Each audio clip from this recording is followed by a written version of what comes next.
السلام علیکم ورحمۃ اللہ وبرکاتہ۔ آج میں آپ کے ساتھ حضرت عبداللہ بن ابی کا اپنے باپ سے معاملہ شیئر کروں گی۔ سن 5 ہجری میں بنو مستلق کی مشہور جنگ ہوئی۔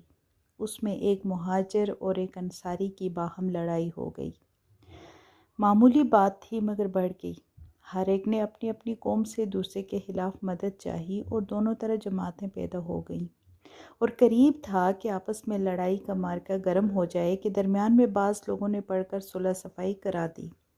عبداللہ بن ابی منافقوں کا سردار اور نہایت مشہور منافق اور مسلمانوں کا سخت مخالف تھا، مگر چونکہ اسلام ظاہری طور پر وہ یہ ظاہر کرتا تھا کہ میں مسلمان ہوں، اس لیے اس کے ساتھ برتاؤ جو تھا وہ اچھے طریقے سے ہی کیا جاتا تھا، اور یہی اس وقت منافقوں کے ساتھ عام برتاؤ تھا۔ اس کو جب اس قصے کی خبر ہوئی تو اس نے حضور اقدس صلی اللہ علیہ وآلہ وسلم کی شان میں کچھ گستاخانہ لفظ کہے اور اپنے دوستوں سے خطاب کر کے کہا کہ یہ سب کچھ تمہارا اپنا ہی کیا ہوا ہے۔ تم نے ان لوگوں کو اپنے شہر میں ٹھکانہ دیا، اپنے مالوں میں سے آدھا حصہ بانٹ دیا۔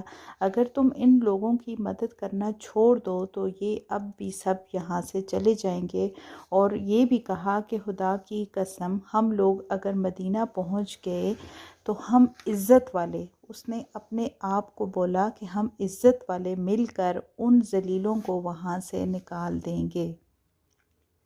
حضرت زید بن ارقم 9 عمر بچے تھے، اس ٹائم وہ چھوٹے تھے، وہاں موجود تھے۔ یہ سن کر تاب نہ لا سکے، کہنے لگے کہ خدا کی قسم تو ذلیل ہے، تو اپنی قوم میں بھی ترچھی نگاہوں سے دیکھا جاتا ہے، مطلب اچھی نگاہوں سے نہیں دیکھا جاتا، تیرا کوئی حمایتی نہیں ہے، اور محمد صلی اللہ علیہ وآلہ وسلم عزت والے ہیں، اللہ کی طرف سے بھی ان کو عزت دی گئی ہے اور اپنی قوم میں بھی عزت والے ہیں۔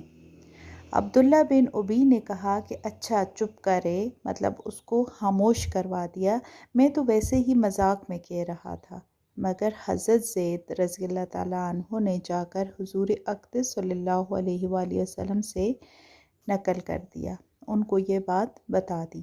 حضرت عمر نے درخواست بھی کی کہ اس کافر کی گردن اڑا دی جائے، مگر حضور صلی اللہ علیہ وآلہ وسلم نے اجازت نہ فرمائی۔ عبداللہ بن ابی کو جب اس کی خبر ہوئی کہ حضور صلی اللہ علیہ وآلہ وسلم تک یہ قصہ پہنچ گیا ہے تو حاضر خدمت ہو کر جھوٹی قسمیں کھانے لگا کہ میں نے کوئی لفظ ایسا نہیں کہا۔ زید رضی اللہ تعالیٰ عنہ نے جھوٹ نقل کر دیا۔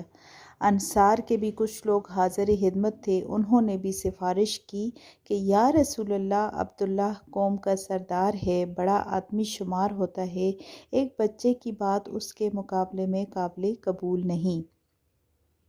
ممکن ہے کہ سننے میں کچھ غلطی ہوئی ہو یا سمجھنے میں۔ حضور صلی اللہ علیہ وآلہ وسلم نے ان کا یہ عذر قبول فرما لیا، ان کی بات کو مان لیا۔ جب حضرت زید علیہ السلام کو اس بات کی خبر ہوئی کہ انہوں نے جھوٹی قسموں سے اپنے آپ کو سچا ثابت کر دیا اور حضرت زید کو جھٹلا دیا، تو شرم کی وجہ سے انہوں نے باہر نکلنا چھوڑ دیا۔ حضور صلی اللہ علیہ وآلہ وسلم کی مجلس میں بھی ندامت کی وجہ سے حاضر نہ ہو سکے۔ آخرکار سورہ منافقون نازل ہوئی، جس سے حضرت زید رضی اللہ تعالیٰ عنہ کی سچائی اور عبداللہ بن ابی کی جھوٹی قسموں کا حال ظاہر ہو گیا۔ حضرت زید کی وقت اور زیادہ بڑھ گئی اور عبداللہ بن ابی کا قصہ بھی سب پر ظاہر ہو گیا، کیونکہ اس نے جھوٹ بولا تھا۔ وہ بات سورہ منافقون کے نازل ہونے پر سب پر عیاں ہو گئی۔ جب مدینہ منورہ قریب آیا تو عبداللہ بن ابی کے بیٹے، جن کا نام بھی عبداللہ تھا، وہ بڑے پکے مسلمانوں میں سے تھے، مدینہ منورہ سے باہر تلوار کھینچ کر کھڑے ہو گئے اور باپ سے کہنے لگے، یہ عبداللہ بن ابی کا بیٹا تھا عبداللہ، اس وقت تک مدینہ منورہ میں داخل نہیں ہونے دوں گا۔ اب یہ بیٹا اپنے باپ سے کہہ رہا ہے، جب تک اس کا اقرار نہ کرے کہ تو ذلیل ہے اور محمد صلی اللہ علیہ وسلم عزیز ہیں۔ اس کو بڑا تعجب ہوا کہ یہ صاحبزادہ ہمیشہ سے باپ کے ساتھ بہت احترام اور نیکی کا برتاؤ کرنے والے تھے، مگر حضور صلی اللہ علیہ وآلہ وسلم کے مقابلے میں تحمل نہ کر سکے۔ آخرکار اس نے مجبور ہو کر اس بات کا اقرار کیا کہ وہ ذلیل ہے اور محمد صلی اللہ علیہ وآلہ وسلم عزیز ہیں۔ اس کے بعد مدینہ میں داخل ہو سکا۔ ماشاءاللہ، سبحان اللہ، اسلام کتنی بڑی سچائی ہے کہ اس کو آپ نہیں جھٹلا سکتے۔